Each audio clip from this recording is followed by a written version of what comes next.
Herkese merhabalar, dünyadaki tüm dostlara selamlar, sevgiler. Örgü Ayakkabıda Sanat'a hoş geldiniz. Bugün yine güzel bir çanta yapımıyla karşınızdayım. Evet, makrome polyester iplik kullandım arkadaşlarım bunu yaparken. Toplam 3 tane ipten birazcık kaldı, öyle söyleyeyim. Yani 300 gram kadar ip gitti bu modele. Şöyle ölçüsünü vermek istiyorum sizlere. Evet, 26 santim çapı var. Evet arkadaşlarım, bunu yaparken 3 milimlik bir tığ kullandım. Bakın, çok kalın bir tığ kullanmadım. Şöyle 5 numara 3 milim. Şöyle yaklaştırayım. Polyester makrome çok rahat örülebilen bir iplik. Özellikle yeni başlayan arkadaşlarım varsa bu iplikle başlamalarını tavsiye ederim. Modelimiz de çok gösterişli olmasına rağmen son derece yapımı kolay. Şöyle bakın, bir çanta sapı ördüm. Burayı da gösterdim size ayrıntılı bir şekilde. Şu şekilde aparatlarımız var. Bakın, kenarlara takı verdim arkadaşlar. İçerisine de böyle bir güneşlik, elimde fazla kalan kullanmadığım bir güneşliği bu şekilde değerlendirdim. Astarlama kısmını dikerken, dikişini ben makinede yaptım, göstermedim çünkü ben de acemiyim astarlama konusunda.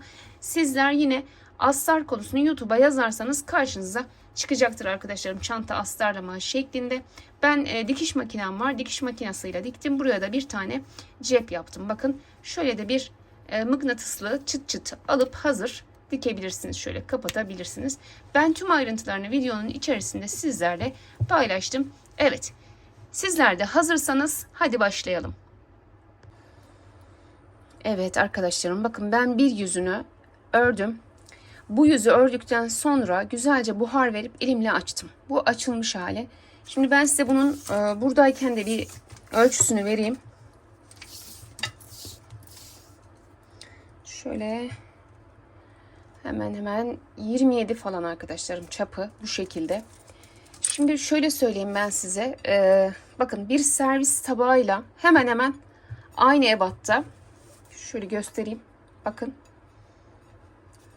Ütülediğim zaman birazcık açıldı. Bunu ölçü olarak kullan. Ve şöyle astar için bakın, servis tabağını koydum. Servis tabağından şöyle bir 1,5 santim falan dışından çizerek astarın ölçümünü de yapıp kesmiş oldum arkadaşlar. Bakın, şunu da şöyle cep yapacağım üstüne. Bunu makinede dikeceğim. Evet, şimdi bu parçayı beraber bir örelim. İpimi tekrar göstereyim. Polyester makrame ipi. Bakın arkadaşlarım, 100 gramda 140 metre var. Gri renkli. Tığ olarak ise 3 milimlik bir tığ kullandım. Şöyle göstereyim onu da. Hazırsanız başlayalım. Şimdi arkadaşlarım, şöyle makrame polyester olduğu için şu uç kısımlarını mutlaka yakalım. Evet, bismillah diyelim ve başlayalım arkadaşlar. Şöyle ipimizi sabitledikten sonra 5 zincir çekiyoruz. 1, 2, 3, 4 ve 5. Başladığım noktaya giriyorum. Evet, şu şekilde kapattım. Bir zincir çektim. Buraya içine 10 tane sık iğne yapıyoruz.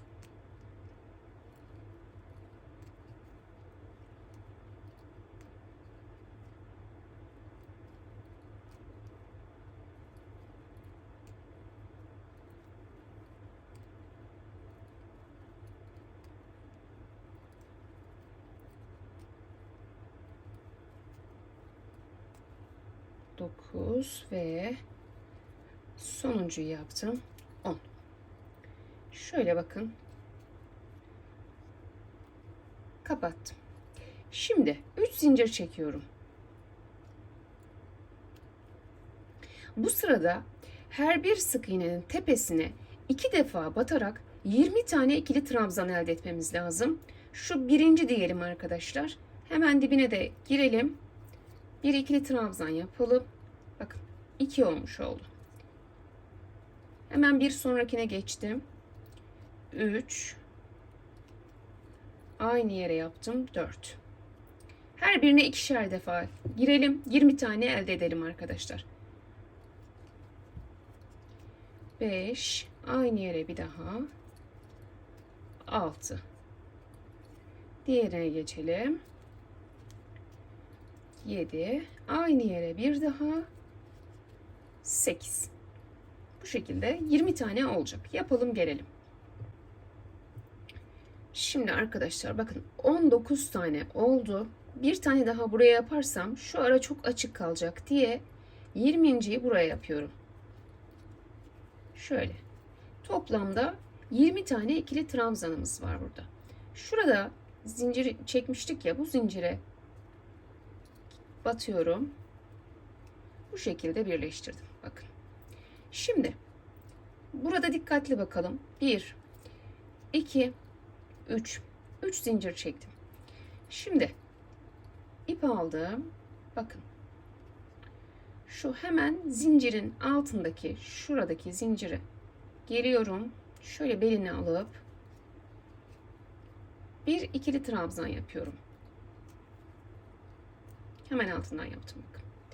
Tekrar ip aldım. Bu sefer yandakine gidiyorum. Şöyle arkasından alacağım. Ama arkasına 2 tane yapacağım. Yani bir tane artırma yapmış olacağım arka taraftan. Bak 1, tekrar gidiyorum. 2. Tekrar aldım. Bu sefer yanına geçiyorum. Ön taraftan bir tane örüyorum. Hemen yanına geçtim. Arka taraftan ise 2 tane. 1, aynı yere bakın tekrar. Bak aynı yere giriyorum. 2. Yani önden ördüklerimi bir tane, arkadan ördüklerimi 2 tane bu sırada örerek artırma yapıyorum. Tekrar bakın. Önden bir tane alıyorum. 1, 2. Tekrar hemen yanına geçiyorum. Bu sefer tersten giriyorum. 1 yaptım. Aynı yere bir kez daha giriyorum ve artırma yapmış oluyorum. Böyle bir görüntü olacak arkadaşlarım. Bakın.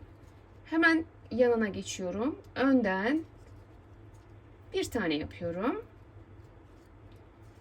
Yan tarafına geçip arkadan 2 tane yapıyorum. Bir tane artırmayı arkadan yapmış oluyorum.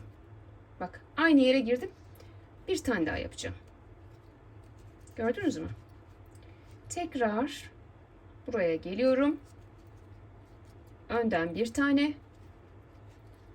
Şöyle arkadan bir, aynı yere tekrar 2. Tekrar ediyorum arkadaşlar. Önden bir tane, arkadan yaparken 2 tane yapacak şekilde bu sırayı tamamlıyoruz. Evet, sıra sonuna geldim. Bakın arkadan bir taneyi yaptım. Şimdi aynı yere normalde tekrar yapmamız gerekiyor. Fakat bakın ben yaparsak bu kısım birazcık açıkta göründüğü için şuradaki zincir var ya bak arkada kaldı. Bunu da ters olarak kabul ettiğim için buraya en sonuncuya arkadaşlarım bir tane yaptım. Bir de bunu saydım. Bununla 2 oldu. Aradaki açıklık eşit oldu diğerleriyle. İnşallah burayı anlatabilmişimdir. Şimdi 3 zincir çekiyorum. 1, 2, 3. Şimdi bu sıramızda bakın ön taraflardan 2 alacağız. Arka tarafı 3'e çıkaracağız arkadaşlar. Yani bir önden artırma yapmış olacağız. Bir de arkadan artırma yapmış olacağız. Yapalım beraber. Bak biraz önce önden aldığımız yere geldim. Şimdi buraya biraz uzaklaştıralım. 1, aynı yere tekrar girdim. 2. Bak öndekini 1, 2. 2'ye çıkardım.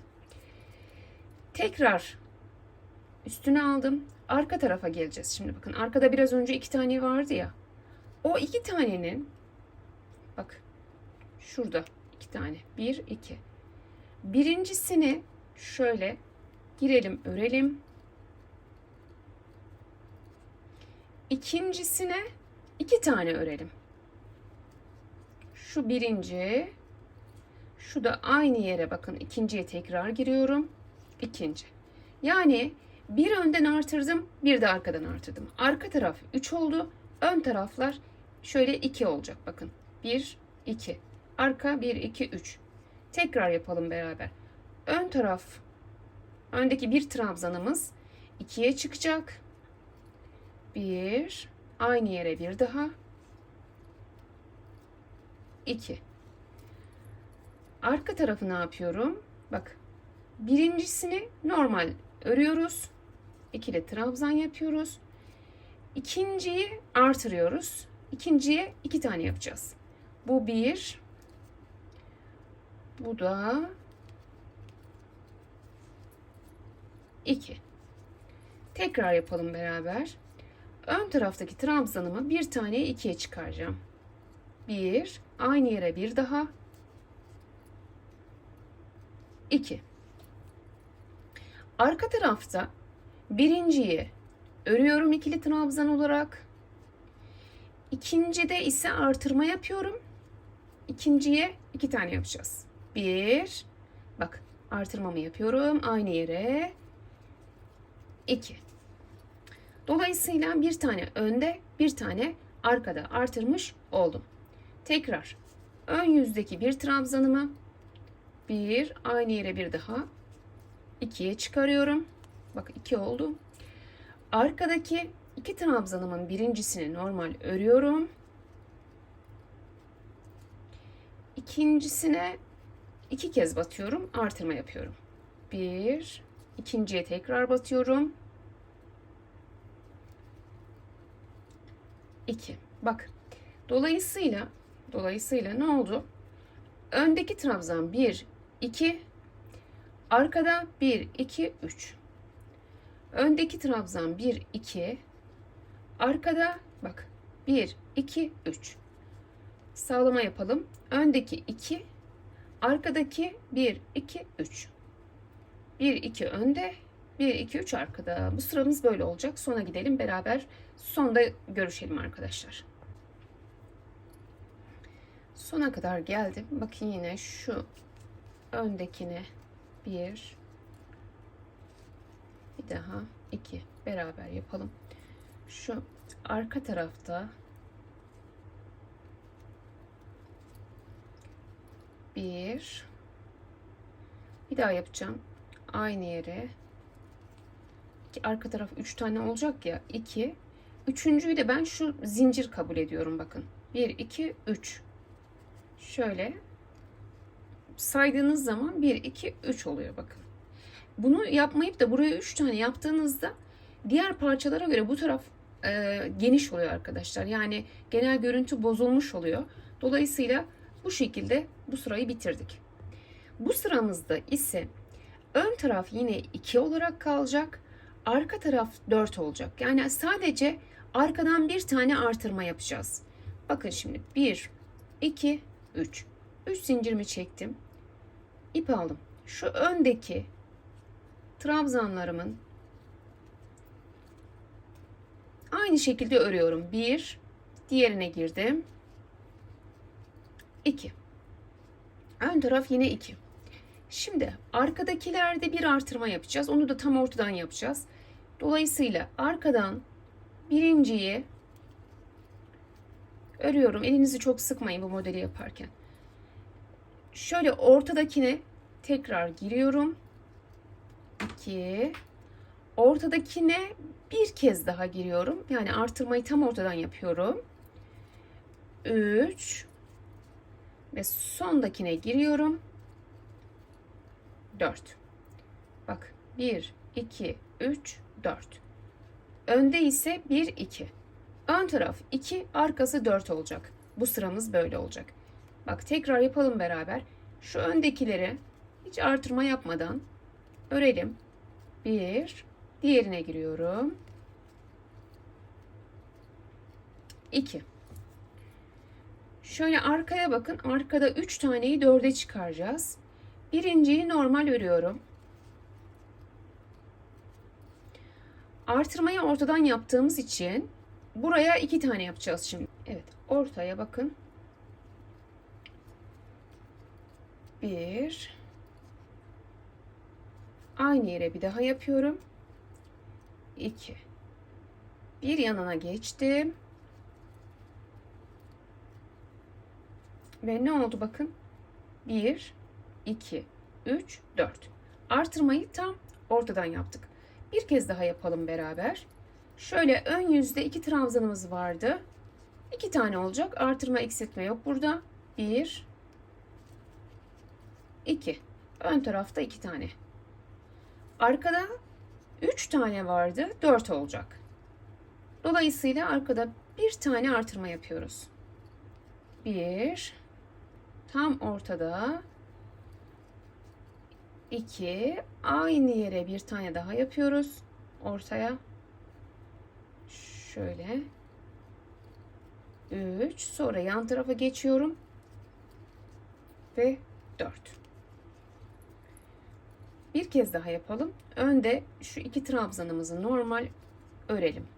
1, 2. Arka tarafta ise ne yapacağım? Bu 3 taneyi 4'e çıkaracağım. 1, 2, aynı yere bir daha yapıyorum. 3, son tarafa giriyorum ve 4. 1, 2, 1, 2, 3, 4. Ön taraflar 2, arka taraflar 4 olacak bu sırada. Sona kadar gidelim. Evet, son kısma yine geldim. Bakın, arka tarafı yapıyorum. 4 tane olacak ya. Bu 1. Şu ikinciye 2 tane yapacağım şimdi. 2, aynı yere bir daha yapıyorum. 3, şurada yaptığım zinciri de 4 kabul ediyorum. Şöyle kapatıyorum. O da 4. oluyor. Bak şöyle. 1, 2, 3, 4. Şimdi 3 zincir çekiyorum tekrar. Bu sıramızda arkadaşlar öndeki 2 taneyi 3'e çıkaracağız. Arkadaki 4 tane sabit kalacak. Bak. Şu birinciyi ördüm. İkinciyi ördüm. İkinciye bir daha yapıyorum. Dolayısıyla bak burada ne yapıyorum? 2 taneyi 3'e çıkardım. 1, 2, 3. Arkada ise bu 4 tane sabit kalacak. Bu 4 tanenin normal ikili trabzan şeklinde girip örüyoruz. 1, 2, hemen yandakine 3 ve 4. Bak, ön tarafta 3 tane, arkada 4 tane olacak. Bu sıramız baştan sona kadar böyle. Yani ön taraftan bir tane artırma yapıyoruz bu sırada. Tekrar edelim. 1, 2, ikinciye bir daha yapıyorum. Ve 3'e çıkardım. Sıkmayın elinizi bu modeli yaparken, tekrar edeyim. 1, 2, 3, gördünüz mü? 2 taneyi 3'e çıkardım. Arkadaki 4 tane aynı kalacak. Her birine girerek ikili trabzanlarımızı örüyoruz. 1,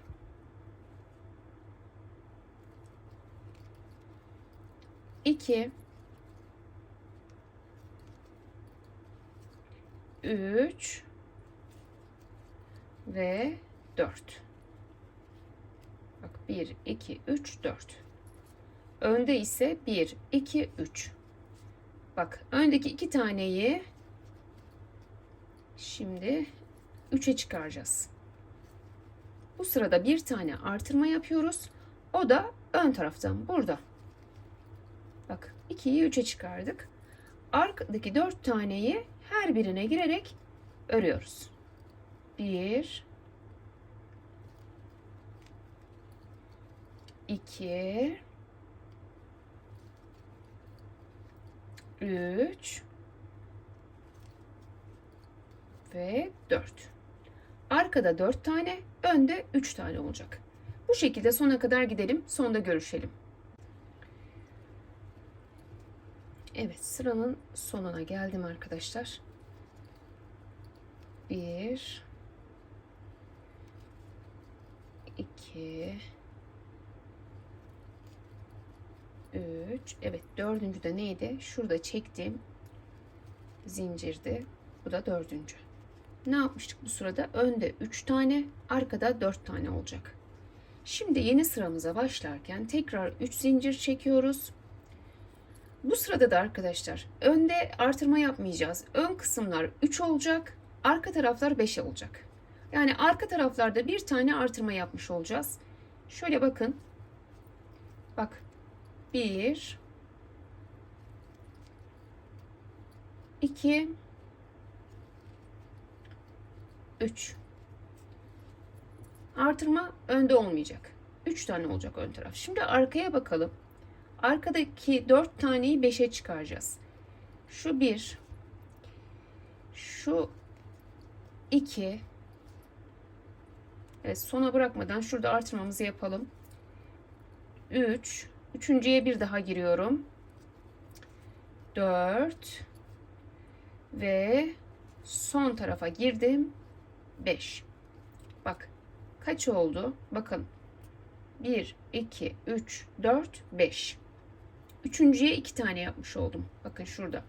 1, 2, üçüncüye 2 tane yaptım. Ve 5'e çıkardım. Tekrar göstereyim.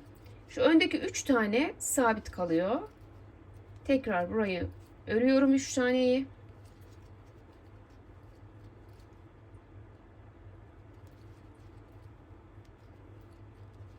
Bir, iki, 3 tane olacak. Bakın ön taraf bu sırada.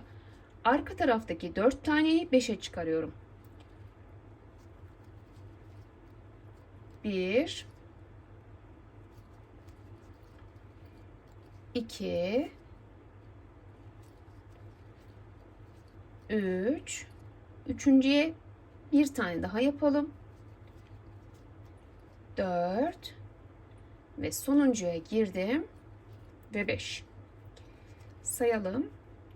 1 2 3 4 5. Bak 1 2 üçüncüye 2 tane yapmışım.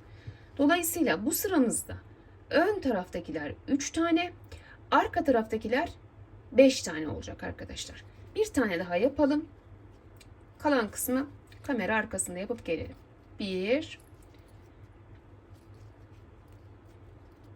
2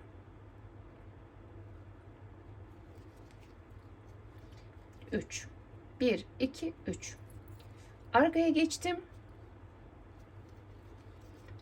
1 2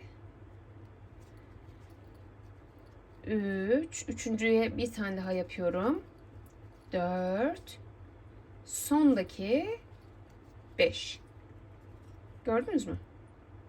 1 2 3 4 5. 1 2 3. 1 2 3 4 5. Bu sıramız böyle olacak. Sonda görüşelim. Evet, sıramızın yine sonuna geldim. Şu arka tarafları 5'e çıkarıyorduk. 1 2 3. Şu üçüncüye bir daha yapalım. 4. Beşinci de şuradaki zincirimde 5. Bakın 1 2 3 4 5. Şimdi 3 zincir çekiyorum yine.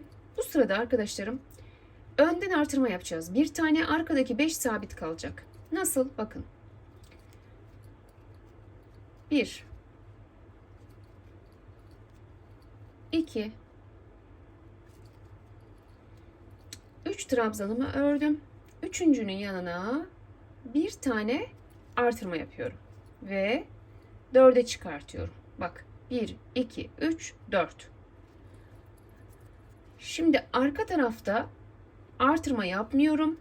Her bir trabzanımın tepesine, daha doğrusu beline girerek dolayarak 5 tane ikili trabzanı yine yapıyorum.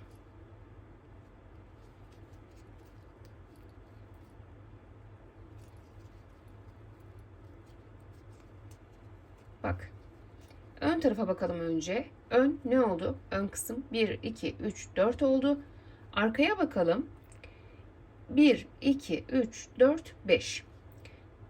Bu sıramızda ön taraf 4, arka taraf 5 olarak devam ediyoruz. Tekrar yapalım beraber. 1, 2, 3, sondakine giriyorum tekrar ve bir artırma yapıp 4'e çıkartıyorum. 1, 2, 3, 4. Arkaya geldim. Hiç artırma yapmıyorum. Her birini örüyorum. 5 tane trabzan öreceğim burada. 1, 2, 3, 4 ve 5. Tekrar ön tarafa bakın. 3'ü 4'e çıkaracağım. 1, 2, 3,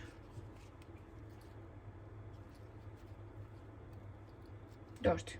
1, 2, 3, 4. Gördünüz mü? Arka tarafta ne yapıyorum? Her birine artırma yapmadan 5 taneyi örüyorum.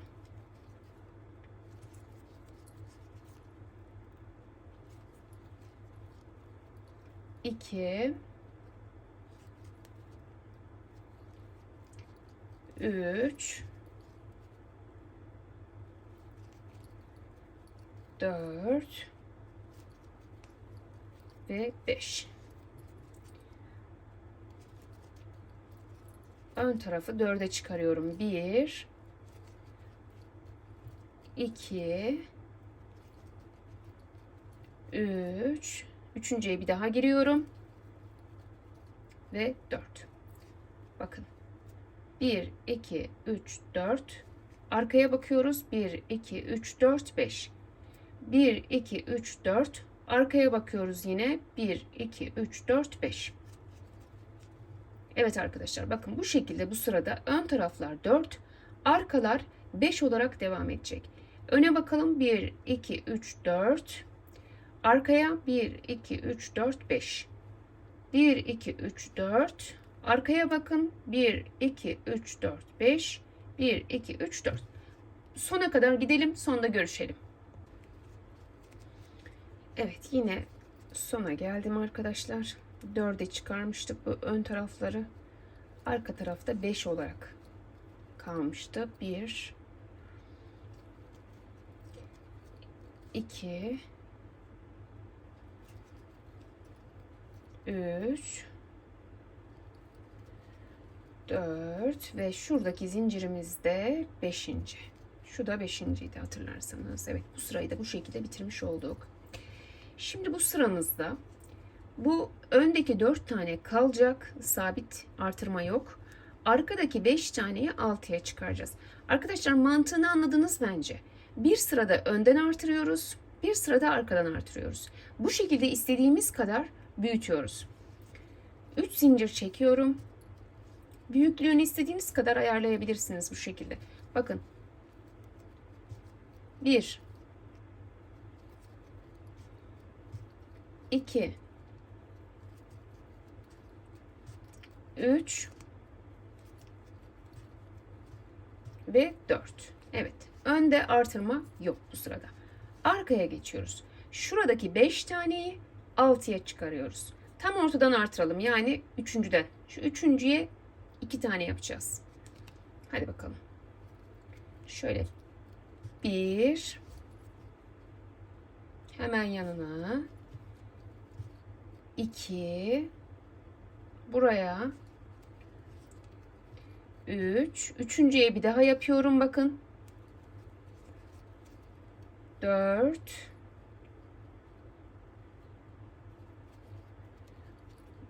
5 ve en sona giriyorum. Ve alt. Bak. Ön taraf 1, 2, 3, 4. Arka taraf ise bakın 1, 2, 3, 4, 5, 6. 6'ya çıkardık. Üçüncüyü 2 tane battık bakın. Şimdi tekrar öndeki 4 taneyi örelim. 1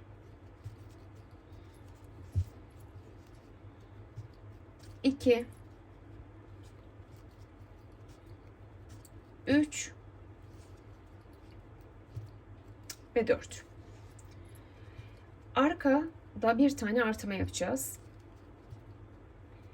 1 2 üçüncüye 2 kez girelim.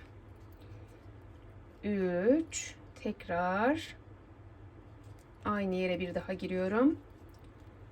4 bak. 5 ve 6. Ön tarafta 4 tane artırma yok. 1 2 3 4. Yani bu sıramızda ön taraflar 1 2 3 4 tane olacak. Arka taraflar ise 1 2 3 4 5 6 tane olacak. 4 6 4 6 şeklinde sona kadar gidelim. Evet, yine sona geldim.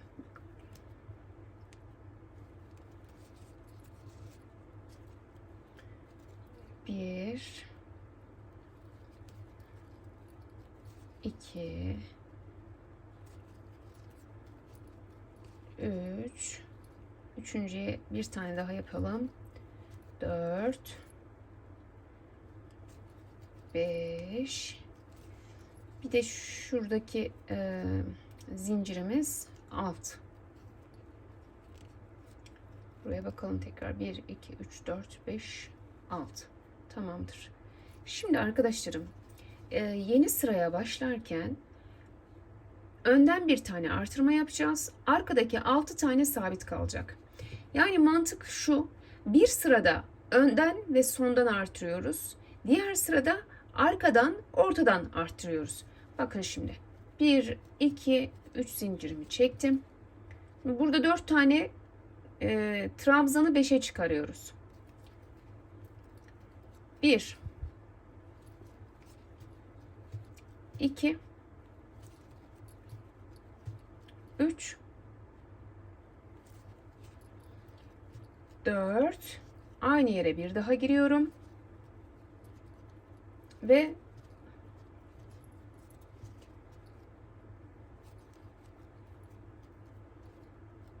5. Gördünüz mü? Sayalım şuradan. Şu zinciri karıştırmayın. 1 2 3 4 5. 4 taneyi burada 5'e çıkarmış olduk. Arka tarafta 6 tane vardı. Biraz önce artırmıştık bir tane. Şu anda hiç artırma yapmayacağız. 6 taneyi tekrar öreceğiz. 1 2 3 4 5 6. Bak 1 2 3 4 5 6. Ön tarafı ise bir tane artırarak 5'e çıkarıyoruz. 1 2 3 4, aynı yere bir daha ve 5. Bak 1 2 3 4 5. Tekrar ediyorum. Bundan sonra mantık hep bu. Bir sırada önden artırıyorum, sondan. Diğer sıraya geldiğimde öndekileri normal örüyorum, arkadan bir tane artırıyorum. Bu mantıkla bakın istediğimiz kadar büyütebiliriz arkadaşlar. Bakın arka taraf kaç taneye kadar gelmiş? 1, 2, 3, 4, 5, 6, 7, 8, 9. Ön taraf 1, 2, 3, 4, 5, 6, 7, 8. En son yaptığımda 8, 9, 8, 9 şeklinde büyütmüşüm. Şimdi ben bunu oraya kadar büyüteceğim arkadaşlarım. Dediğim gibi sizler de istediğiniz büyüklüğe gelene kadar aynı mantıkla büyütün. Yani daha fazla göstermemizin bir anlamı yok çünkü defalarca gösterdim. Mantığımız aynı. Bir sırada öndekilerden artıracağız. Diğer sırada arkadan artıracağız. En son bittiği zaman burası 9, burası 8 bırakmışım ben. Sizler de kendi istediğiniz büyüklüğe kadar bu şekilde büyütün. Evet arkadaşlar, ben diğerini yaptığım ölçüde büyüttüm. Şimdi şöyle bakalım bir. Bakın 1, 2, 3, 4, 5, 6, 7, 8. Öndeki trabzanlardan 8 tane olana kadar, arkadakilerden ise 1, 2, 3, 4, 5, 6, 7, 8, 9. 9 olana kadar büyüttüm. Bakın. 8, 9, 8, 9, 8, 9, 8, 9 bu şekilde büyüdü. Şimdi son olarak son sırada da iki taraftan da herhangi bir artırma eksiltme yapmadan bir sırada bütün trabzanların tepesine batarak örmüştüm. Ve o şekilde bitirmiştim diğerini. Şimdi bunda da aynı şeyi yapacağım. 2, 3, 4, 5, 6, 7, 8. Burası da yine aynı şekilde artma eksiltme olmadan 9 tane olacak. 1, 2, 3, 4, 5, 6, 7, 8 ve 9. 9. Gördüğünüz gibi 8, 9, 8, 9 şeklinde hiç artma, eksiltme yapmadan bir sıra daha trabzanlarımızı örelim. Burada bitirelim arkadaşlar. Yalnız tekrar söylüyorum, sizler büyüklüğünü ne kadar istiyorsanız aynı mantıkla o kadar büyütebilirsiniz arkadaşlar. Herkes kendi ebatını kendisi ayarlayabilir. Şimdi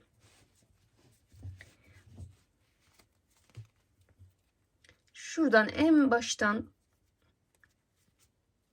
1, 2, 3, 4, 5, 6, 7, 8, 9, 10, 11, 12, 13, 14, 15. 2 ile çarparsak hemen hemen 30. 2 sırada şurayı desek 32 sıra falan olmuş. Hemen hemen. Ama ölçümüz belli arkadaşlarım. Burada 8 tane olacak. Burada 9 tane olacak. Ve son sırada da tekrar bir artırma eksiltme yapmadan bir sıra daha örüyoruz. Ve daha sonra ben çantamı bitiriyorum. Birleştirme kısmında beraber oluyoruz. Evet arkadaşlarım, tekrar hiç artırma eksiltme yapmadan bir sıra daha bakın çevresine dolandım ikili trabzanlarla. Şimdi şöyle son kısma kadar geldim.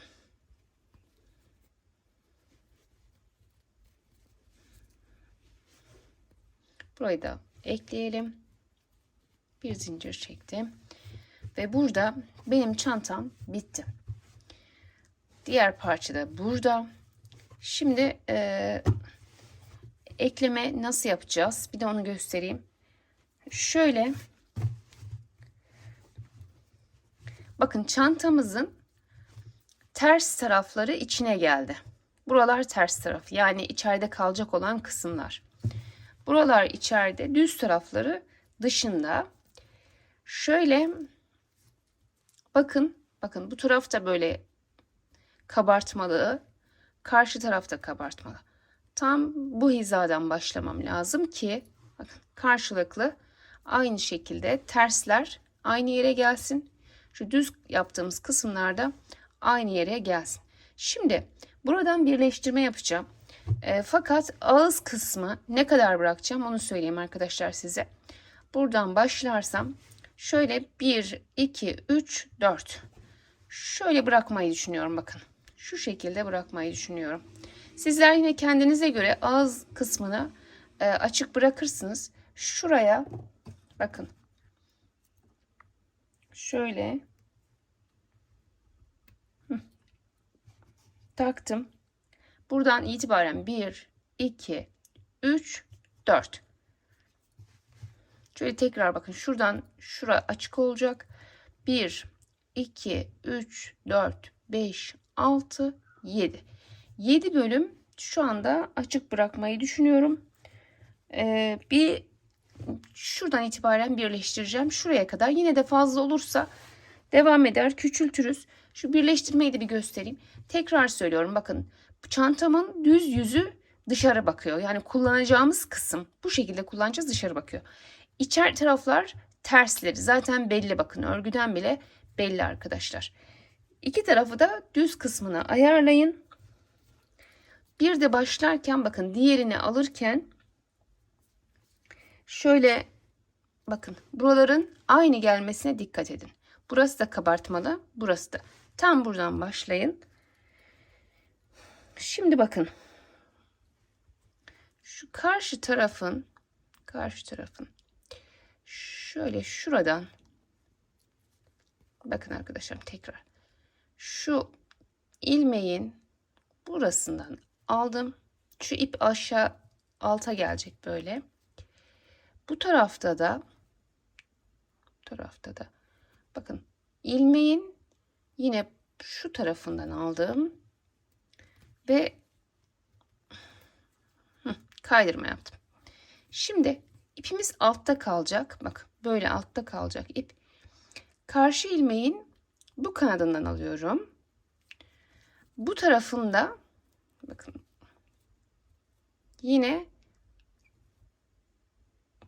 iç kanattan içeri bakan, ikisinde de içeri bakan kısımdan alıyoruz ve şöyle kaydırma yapıyoruz. Bak tekrar karşıdan şöyle bir kanat aldım.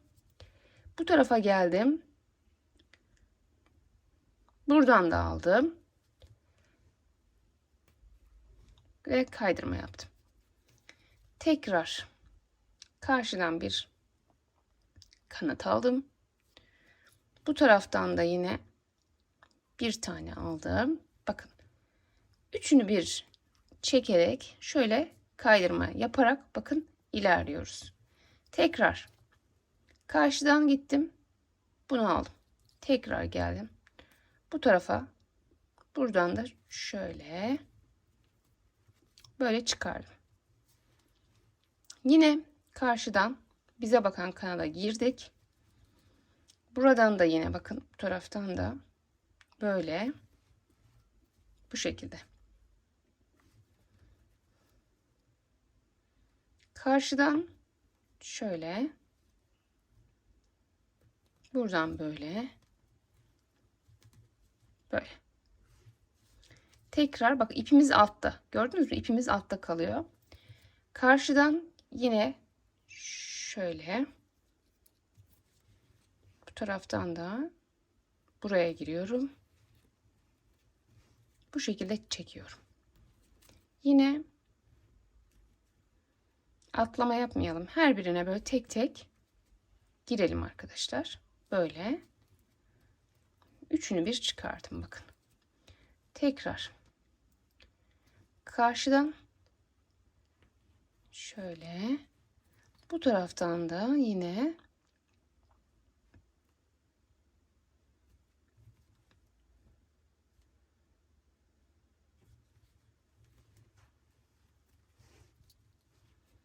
karşıya geçiyorum bakın şöyle, buradan da şu şekilde böyle. Bakın böyle ortada bir çizgi varmış gibi bir görüntüyle şuraya kadar aynı şekilde devam ediyoruz. Şimdi şurada bakın şuraya koymuştum ama burayı da geçtim. Bunu çıkarayım çünkü biraz açık gibi geldi. Şöyle göstereyim arkadaşlar. Şuraya kadar kapattım. Şuradan bakarsanız tekrar bir sayalım isterseniz. Şuradan başlıyor. 1, 2, 3, 4, 5, 6. Tam 6 tane bıraktım. Bir de ölçü vereceğim. Ne kadar bıraktık?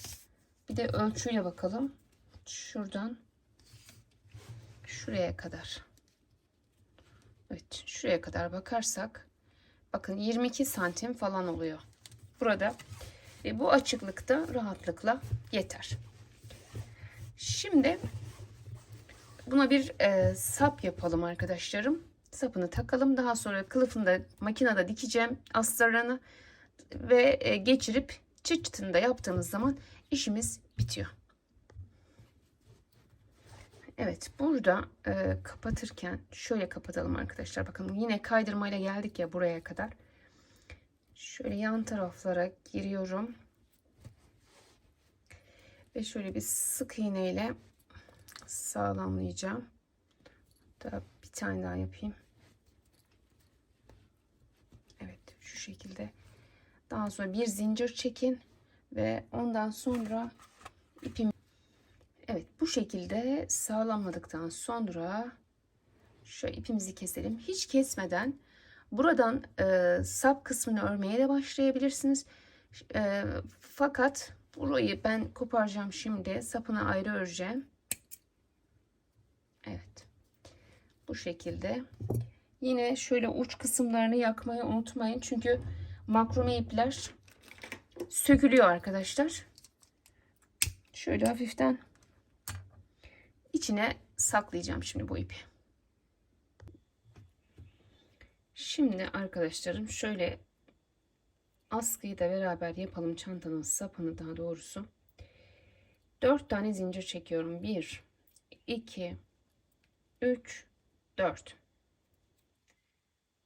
İpi aldım. Şuradan şu başladığımız noktaya bakın giriyorum. 1 fıstık yapacağım. 2, 3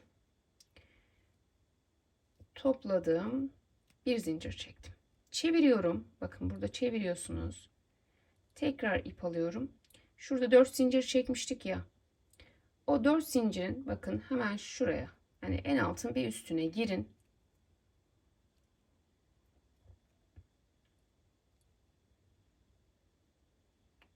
Şuraya girdim. Yine zincirin içine girdim. 1, 2,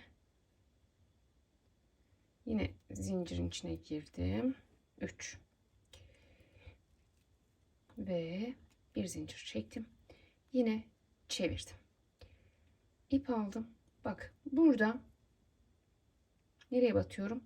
Buraya. Bak bir burada var ara, bir de burada var. Şöyle bakın. Şu alttaki boşluğa batıyorum. Şöyle 1, 2, 3 topladım, bir zincir çektim. Tekrar dönüyoruz. Her yaptığımızda dönüyoruz arkadaşlar. Tekrar bak üstüne aldım. Bak nereye gireceğim? Bakın şöyle bir. Bak şöyle bir bak. Şuraya. Görüyorsunuz değil mi? 1, 2, 3 kapattım, bir zincir çektim, tekrar çevirdim,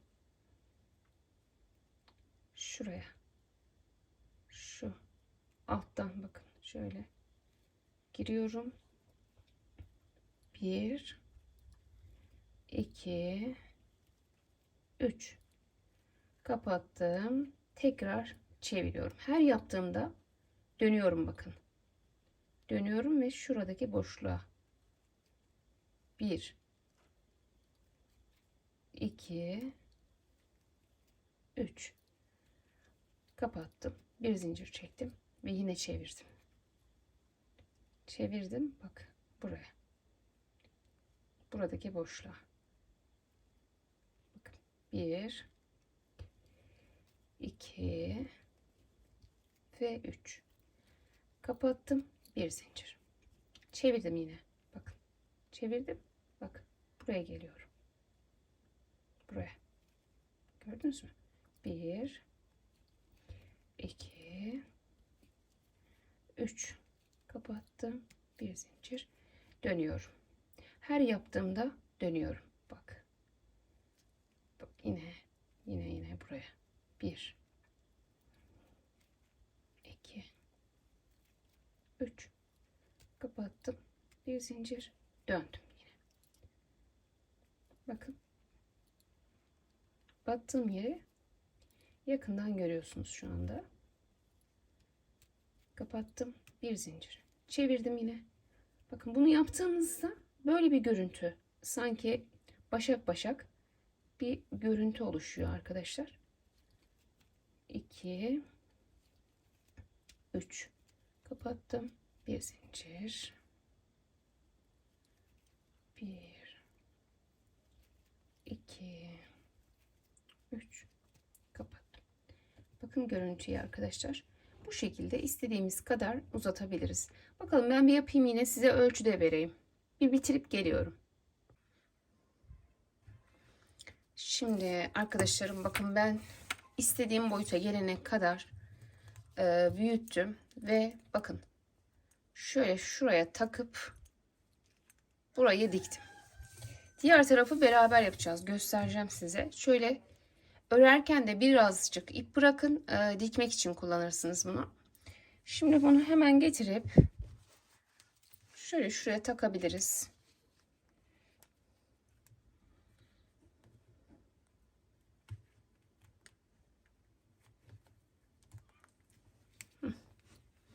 Hemen kenardan da takmadım. Şöyle biraz bakın. 1, 2, 3, 4, 5. ilmekten taktım arkadaşlarım. Şöyle şurası şu şekilde bakın dış kısma gelecek. Şöyle. Şimdi diğer tarafı da yine buna getiriyoruz. Şöyle.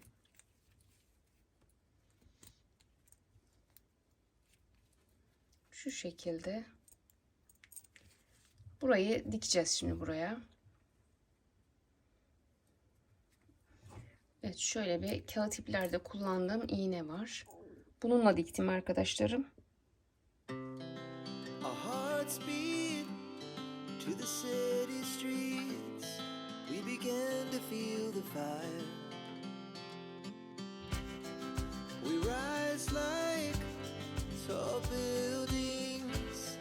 As the chemicals they take us higher. The night's young, it has just begun. As she puts her hand in mine. Evet arkadaşlarım, yeterince diktiğiniz zaman şöyle mutlaka bunu böyle bırakmayın.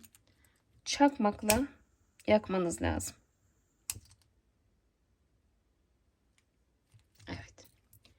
Böyle çakmakla bunu mutlaka yakın. Şimdi burayı taktık. Bakın bu şekilde getirelim. Yine aynı şekilde burayı da takalım. Takmadan önce bir ölçüm yapalım. Acaba kaç santim olmuş? Şu katlamış olduğumuz kısımlara bakayım ne kadar vermişiz. 4 santim, 5 santim diyelim arkadaşlar. Şu katlamış olduğumuz kısım 5 santim. Şimdi ben şuradan itibaren ölçüyorum. 5-5-10 santim de ekleyeceğiz üstüne.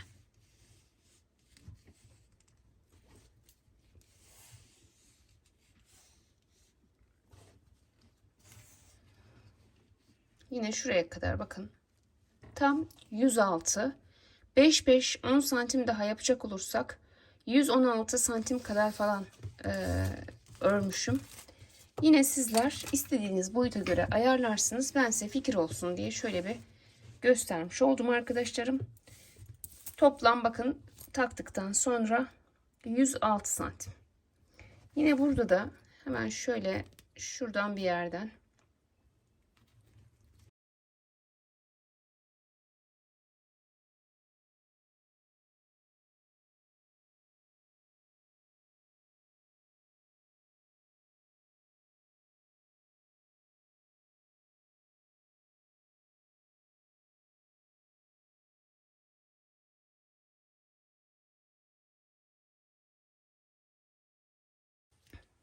Evet.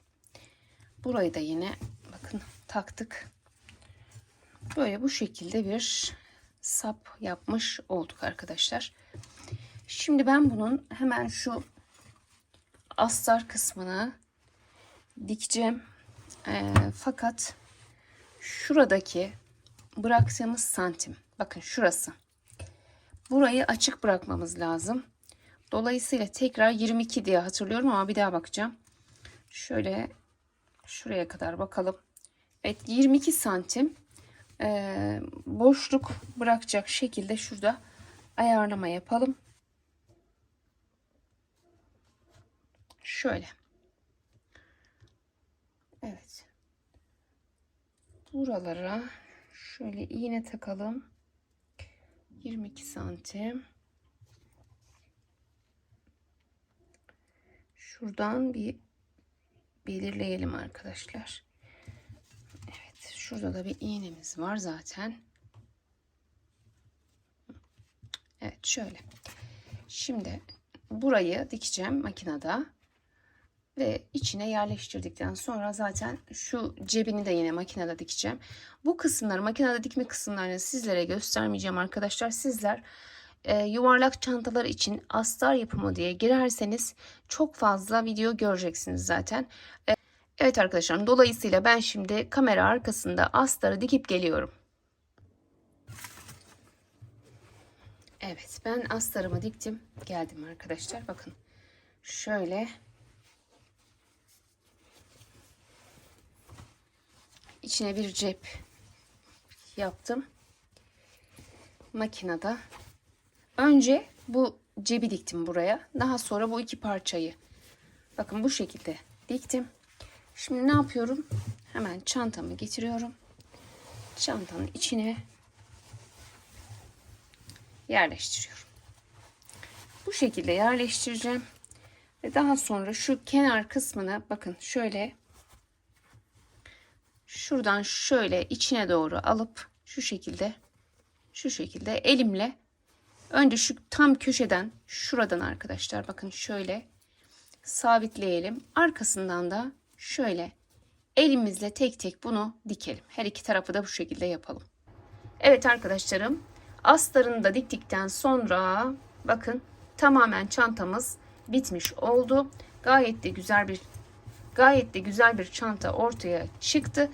Bugünlük benden bu kadar. Beni izlediğiniz için çok teşekkür ediyorum. Başka videolarda görüşmek dileğiyle. Hoşça kalın, sağlıkla kalın. Allah'a emanet olun.